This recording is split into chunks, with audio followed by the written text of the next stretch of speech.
47 గుర్తు చేసుకోమంటే కూడా చేసుకుంటామన్నా. అంటే మీరు మాట్లాడిన ప్రతి ఒక్కరూ sir running commentary deputy CM చేస్తే ఎట్లా సార్?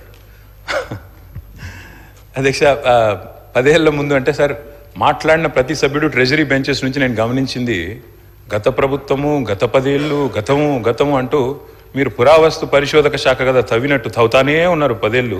సో మాకు కూడా తప్పదు కదా సార్, ఎందుకంటే గౌరవనీయులు పెద్దలు బట్టి విక్రమార్క గారిని నేను అభినందిస్తున్నా సార్. ఎందుకంటే వారు ఆర్థిక మంత్రిగా ఈరోజు బడ్జెట్ ప్రవేశపెట్టారు.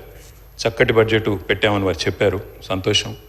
అధ్యక్ష, వారు మరింత ఉన్నతిని సాధించాలని తప్పకుండా ఆ కూర్చున్న కుర్చీలోంచి అవసరమైతే భవిష్యత్తులో పక్క కుర్చీలోకి కూడా పోయే విధంగా వారికి దేవుడు ఆ శక్తిని, ఆ ఆశీర్వాదాన్ని కొడివ్వాలని మనసారా కోరుకుంటాం. మీరంటే ఆ గౌరవం ఉంది.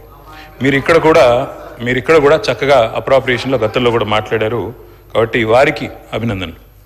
అధ్యక్ష, ఇప్పుడు 10 ఏళ్ల ముందు పరిస్థితుల్లో నేను ఊరికే అనలేదు సార్, ఎవరి మీద విమర్శ చేయాలని కూడా చెప్పట్లేదు. ముఖ్యమంత్రి గారు కూడా మొన్న మాట్లాడినప్పుడు ఒక మాట అన్నారు.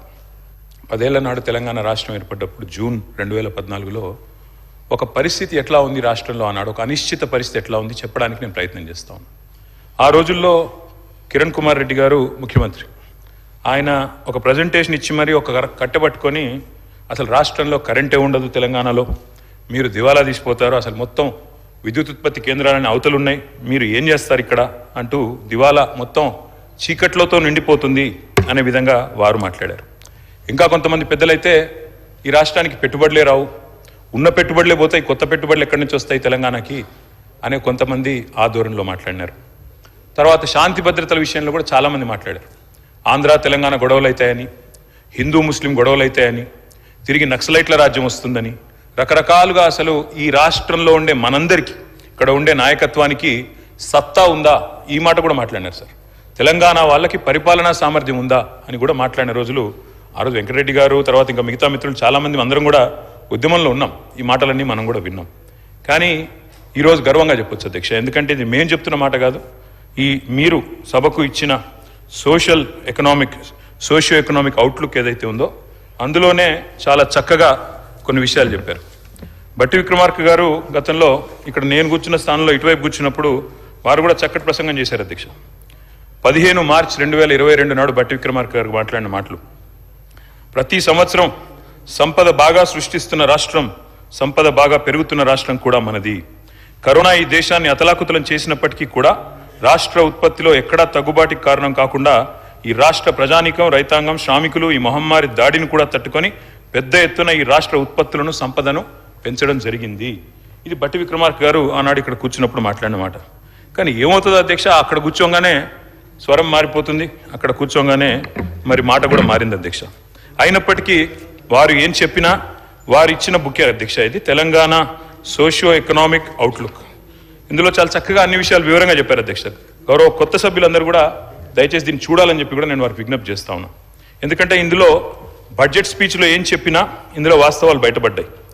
Despite economic hurdles, page number 3 sir, the states strategic sectors continue to contribute to it's economic dynamism. This resilience is bolstered by proactive government policies that attract investments, stimulate employment and foster innovation. ఇది మరి తెలంగాణ రాష్ట్రం యొక్క అభివృద్ధి గురించి మీ ప్రభుత్వమే ఈ socio economic అవుట్లుక్లో చెప్పిన మాట. దాంతోపాటు అధ్యక్ష చాలా చక్కగా చెప్పారు. పేజ్ నెంబర్ 15లో Telangana's gross state domestic product at current prices is 14.64 lakh crore. 4 లక్షల కోట్ల నుంచి 2014లో మన రాష్ట్ర సంపద 14,64,000 కోట్లకు ఎదిగిందని చెప్పి వారు ఇచ్చిన సోషియో ఎకనామిక్ అవుట్లుక్లోనే చెప్పారు. అదేవిధంగా ఇంకొక మాట చెప్పారు అధ్యక్ష. In 23-24 the per capita income at current prices in Telangana is 3.47 lakhs, which is 1.64 lakh higher than the national per capita income in 2023-24, which makes it the largest state with the highest per capita income in the entire country. ఇది కూడా వారే చెప్పారు. దాంతోపాటు ఇంకొక మాట కూడా చెప్పారు అధ్యక్ష, అది కూడా చెప్తాను. ఇంకొక మాట కూడా చెప్పారు. Over the years Telangana's contribution to India's GDP has shown a steady increase.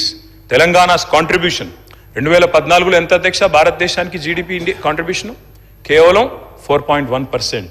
కానీ ఈరోజు అధ్యక్ష వారిచ్చిన సోషియో ఎకనామిక్ అవుట్లుక్ ప్రకారమే Telangana accounted for 5% of India's GDP in the year 2023-24 అంటే 4.1% నుంచి 5%కి పెరిగింది అని చెప్పి జీడిపి కాంట్రిబ్యూషన్ ఆఫ్ తెలంగాణ అంటే తెలంగాణ భారతదేశాన్ని సాకుతున్న రాష్ట్రాల్లో